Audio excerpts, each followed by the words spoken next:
Ka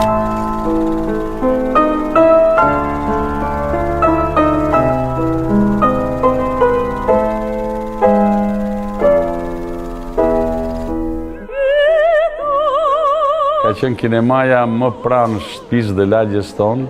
Ne njihnim shumë mirë dhe rojet, thedera, ata që prisnin biletat, ose kineastin. Dhe ai, kur kalonte, atë pyesnin çfarë filmash kanë dalë. Para me ka qenë vllai im, operator në 62-shin, në 65 në erdha unë. Kur ishim fëmijë, na kujtohet për shumë nga nuk ishim lek për biletat dhe i merrshim mendin aty të kinemas dhe hyshim nga dritarja. Një nostalgji kaq madhe sa se merr me mend.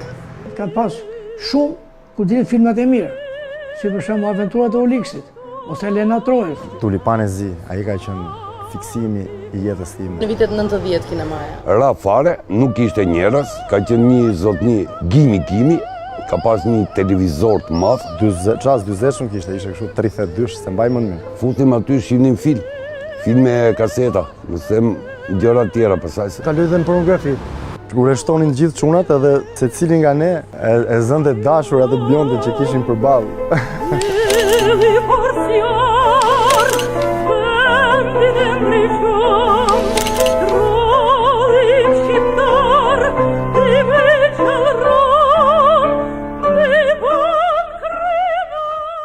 Ideja për ta rivitalizuar këtë hapësirë erdhi prej kryetarit të Bashkisë Tiranë, i cili e dha si detyrë në kësaj agjenci për ta sjellë në atë formë që do ishte gjithmonë më pranë publikut dhe më pranë qytetit.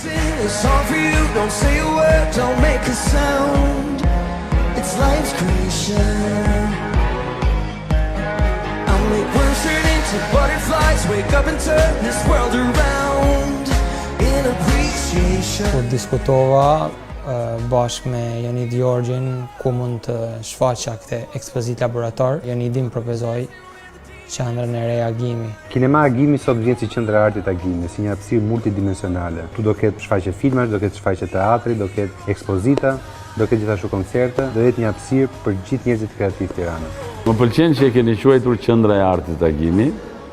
Ndoshta dhe Agimi i shkon sepse është një Agim i ri. Me çka kam parë tash nga punimet nga këto, ka qenë një vend fantastik fare. Kinemaja ka dalë shumë mirë. Me atë skenën që është bërë, ka dalë shumë mirë.